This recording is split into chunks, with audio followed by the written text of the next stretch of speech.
Hey, it's Anthony Cesari with SuccessForYourSongs.com, and in this video we're going to be talking about easy ways to consistently come up with strong song ideas. And I'm going to be playing a clip for you of an interview I did with Kevin Thomas of Songwriting Planet. We talk about some definitive ways that you can come up with ideas consistently for writing new songs. So check that out here. Pat Pattison said it best when I was interviewing him one time, and he said that songs will, to paraphrase, songs will come faster to you when you're writing than when you're not. So the idea is to be writing something, even if it's just an exercise, all the time, and you're more likely to get those flashes of inspiration when you're working on your craft. So if you're working on new songwriting techniques that you learned, if you're doing exercises, if you're doing journal writing, or Pat recommends object writing, which is similar, anything like that where you're writing or working on specific types of musical phrasing or melody writing on the piano, or chord progressions and rhythms and riffs. If you're playing around with stuff like that on a regular basis, even when you're not inspired, maybe you're not inspired at all, but you give yourself a time slot to practice songwriting, and have a handful of things that you can go through when you're not inspired as exercises, you're more likely to get inspired during that process than if you weren't doing anything. So it's really a good idea to have a routine time, just like when you're learning to play piano, you have to practice, every day, or you don't get good, and the teacher tells you, I can't keep you on as a student anymore. With songwriting, it's great to have a songwriting routine too. Don't just wait for inspiration, but sit down there and work on things, even when you're not inspired, on a regular basis, and be disciplined about it. And you're going to get those flashes of inspiration a lot more frequently, not only during those times you're sitting down, but if you do that once a day, throughout the day, more music ideas are going to come to you that wouldn't have come to you if you hadn't done that short practice routine earlier.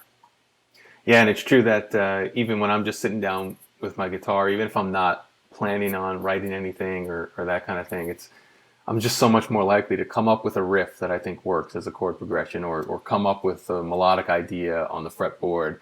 Just because I'm there doing it, I might just stumble upon it by accident while I'm playing a cover song or something. But just when you start to immerse yourself in it more, you find yourself finding a lot more inspiration. And I think one thing that's helped me a lot is to be very specific about the time that you spend. It's not to say that you're not going to have times where you randomly pick up your guitar or sit down to write, but to have a specific time, maybe you say Monday, Wednesday, and Friday for an hour from 8 to 9 p.m. or something like that, and hold yourself to that. Because when you start to do that, then you're not allowing yourself to just let it be based on, when you feel like it. It's like you have this scheduled time, just as if you were going to class or doing something else, outside of what you would make yourself do. But now, you're kind of setting this defined time, which I think you'll benefit from immensely, Yeah, and David Lynch, the filmmaker, he wrote a book recently called Catching the Big Fish, I think it was called. And he talks about creativity and consciousness, and he said that if he's going to get, one of the thing I always remember from that book, it's a short book, but on one of the pages he said something to the effect where it is, if I want to get a solid hour of work done, I need to have 4 hours of time.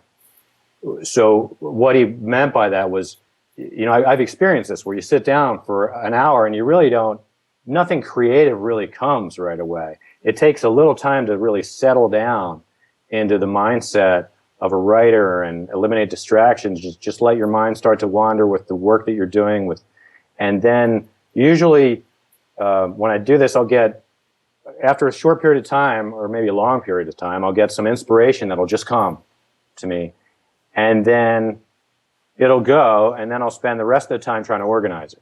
So I'll spend time just sitting there, like writing or editing songs or doing things that aren't really inspired. And then inspiration will come during that process at some point, and I'll feel really inspired. And then it'll usually those messages from God only stay around a little while. And then it's your job to go to work and organize them.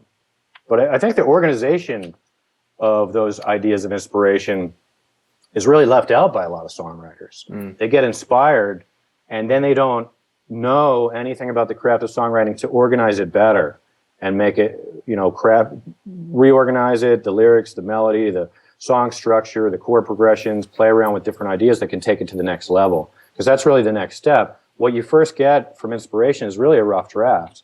And if you think about it that way and don't hold on to it too tightly, you'll allow it to grow. You can think of it like a seed. You get these seeds of inspiration. If you think of it like a completed, inspired song, it's usually not going to be very good. And I know this because I look at my title list. I keep a list of titles that come to me throughout the day, and maybe I'll write down one or two a day that come to me if I'm driving. I'll remember it and jot it down, or on a napkin at a restaurant, and I'll bring home and I'll add it to my list. And then later, when I'm songwriting, I'll go through my title list, and only 1 out of 12 of them I feel would seem like be good enough to maybe turn into a song. And I think, well, what happened to all these other ones that seem so great at the moment? And that's the truth. They're all seeds, and not all seeds are going to grow into something great, so you have to have enough of them. Yeah, and if they are going to grow, you have to nourish them. Yeah. It's not necessarily a completed idea just because it came out of your head. Right. And actually, one thing that you just touched on a couple minutes ago reminded me too. You were talking about the 1 hour, 4 hour thing, which made me think too that a lot of times what can work for some people, I think, is if the idea of sitting down for an hour or so is too intimidating and you don't want to start with that as like a scheduled thing, you can say, okay, at these dedicated time slots, I'm going to sit down for just 15 minutes. And usually that 15 minutes will turn into a lot more because you'll just get into it. But it could seem a lot less scary to force yourself to do it certain times as a shorter time period. That's a great idea. Yeah, give yourself 15 minutes a day, and if it does want to go longer, allow yourself. Maybe you don't have anything scheduled right after that. Right. Yeah, just call it like a 15-minute minimum or something. Just whatever. Right. If you're done after 15 minutes, that's totally fine. But if you want to keep going, then by all means, go for it. All right, so hopefully that information helps you out. Below this video, feel free to leave a comment either on what you learned or maybe your own ways that you've come up with for writing new songs and coming up with song ideas. Also, there's a link for you right on this video where you can download your free ebook. So if you don't have our free ebook, please click the link on this video and grab that.